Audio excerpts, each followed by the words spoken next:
Hello, my name is Dr. Nancy Harris, and I'm the director of the Tibet Child Nutrition and Collaborative Health Project. I'm talking to you from Lhasa, Tibet, with a few of my friends and co-workers with whom I've been working for the last 5 years. I first traveled to Tibet in 1990, and as many people who have come here, was profoundly moved by the people, the culture, and the environment. But as a medical doctor, I was also very saddened to find an entire generation of children threatened by malnutrition, brain damage, disease, and early death. Our goal and our work together is to help these children survive.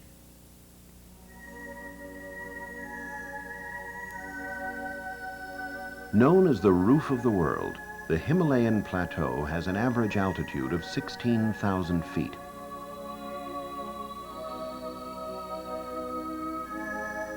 Tibet captures the imagination as a remote land of mysterious and haunting beauty.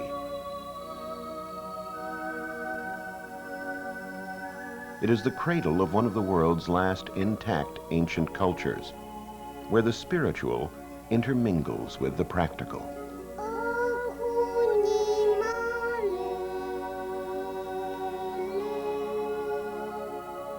The traditional Tibetan food staples have been meat from the domesticated yak and additional nutrients from roasted barley flour.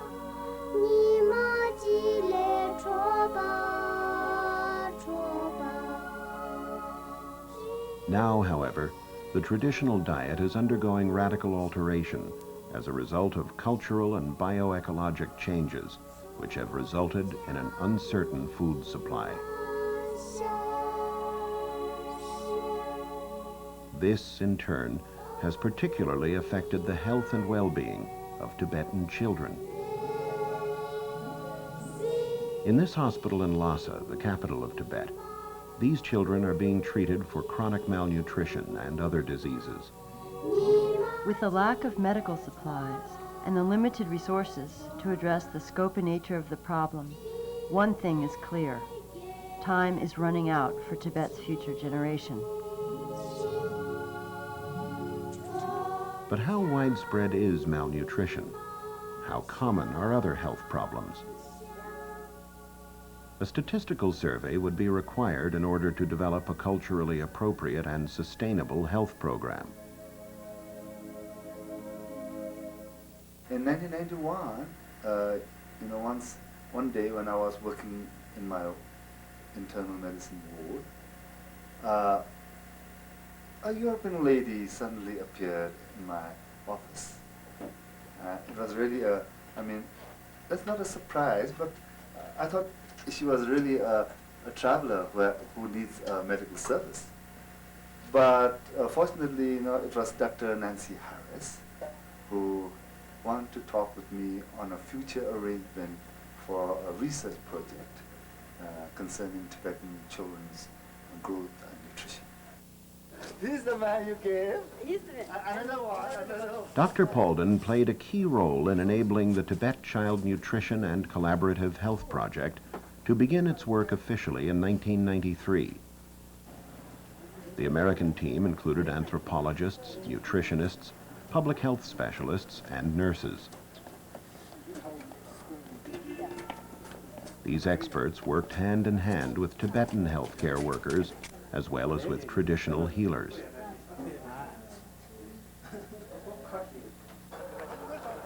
The initial phase of the survey would gather exact information on child health and nutrition, maternal health, and the prevalence of disease.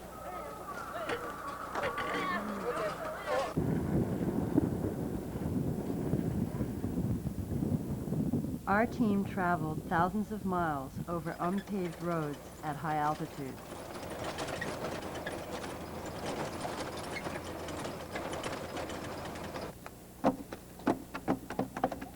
The 17-year-old car broke down daily. But Tibetan culture has a lot to teach about facing obstacles and adversity. The major lesson was remembering to laugh, particularly at ourselves.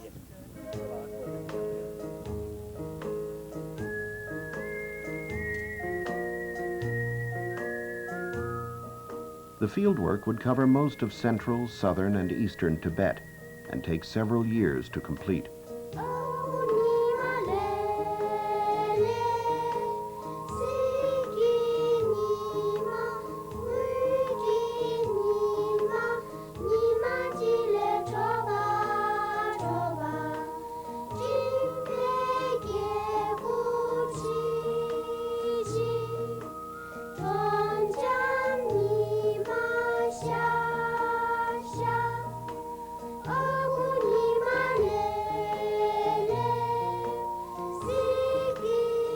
When we went to villages, we frequently worked 10 hours a day.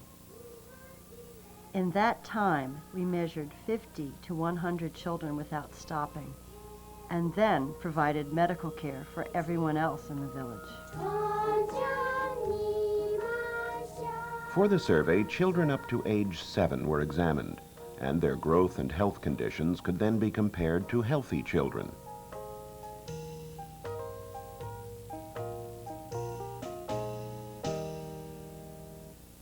The survey measured each child's height, weight, head circumference, chest circumference, and arm skin folds. These measurements show the amount of stunting, wasting, and reserve of body fat and muscle, and thus reflect the degree of malnutrition.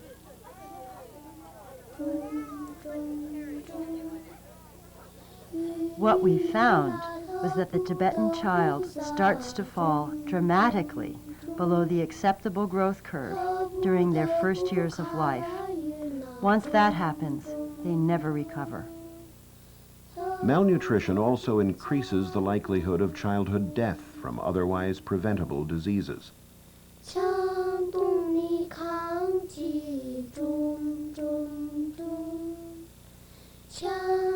Additionally, nutritional stunting at an age when the brain is still developing puts these children at risk for irreversible brain damage and developmental delay.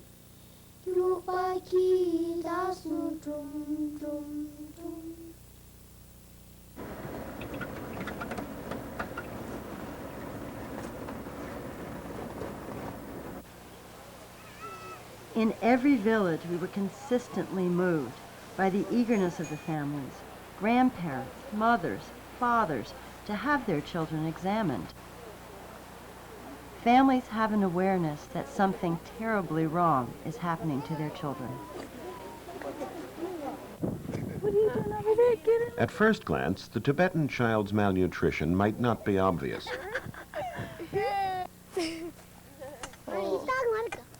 The children often have reddened cheeks, which could be perceived as a sign of health, but is actually the result of both windburn and sunburn typical of the high altitude.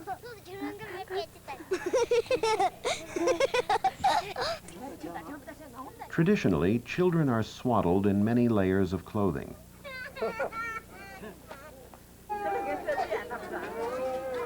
When undressed, however, their wasted bodies, malformed chests, distended abdomens, and stunted growth become apparent. For this reason, the extent of the malnutrition in Tibet was not recognized for several decades, as it was assumed that all high-altitude people are short. Our results confirmed that their stunted growth is not due to genetics or altitude, but is in fact due to poor nutrition. Children fed adequately in Tibet have the same growth potential as well-fed children around the world.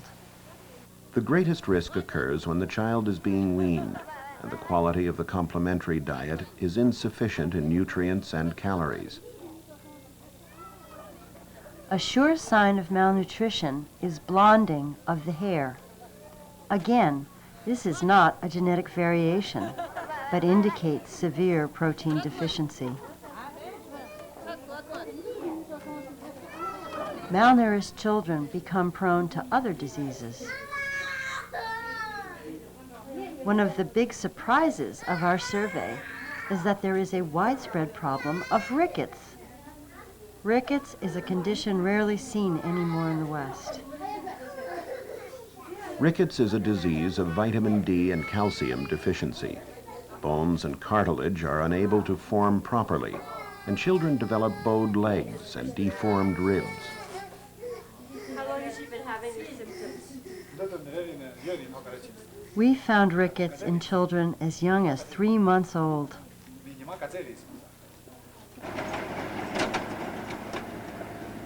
Disease patterns are also geographically specific. The watersheds of each valley have a markedly different mineral content. One area may be characterized by an excess of the mineral selenium, while another may be depleted in iodine.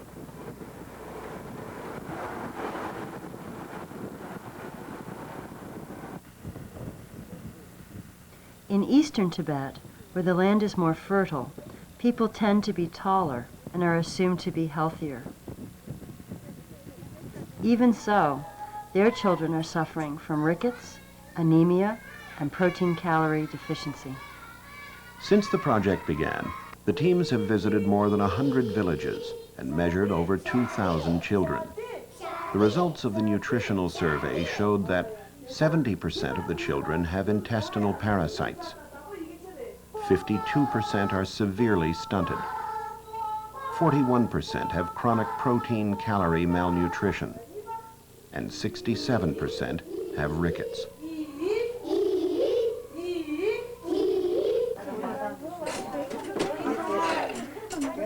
Blood samples confirm a simple fact. The Tibetan child is suffering from easily preventable deficiencies of vitamins and minerals.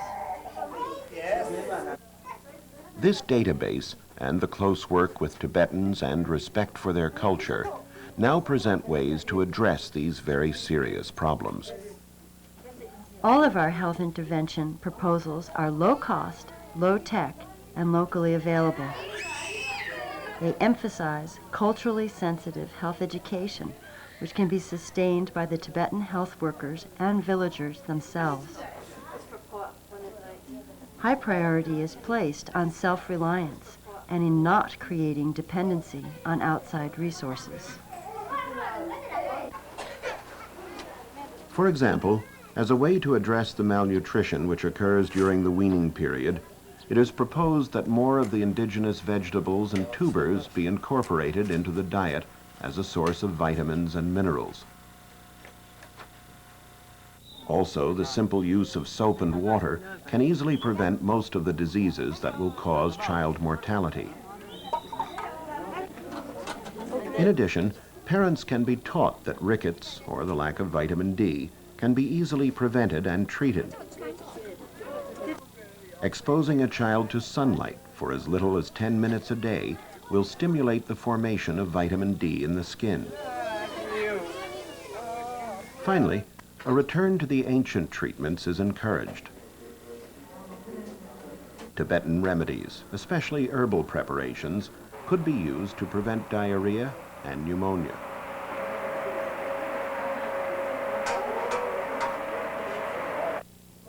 Many medical facilities in Tibet urgently need medicine and equipment. Our donated medical supplies are distributed directly to needy village hospitals and clinics. Because nurses comprise over 50% of the healthcare workers in Tibet, the project is dedicated to assisting in their continuing education and professional development.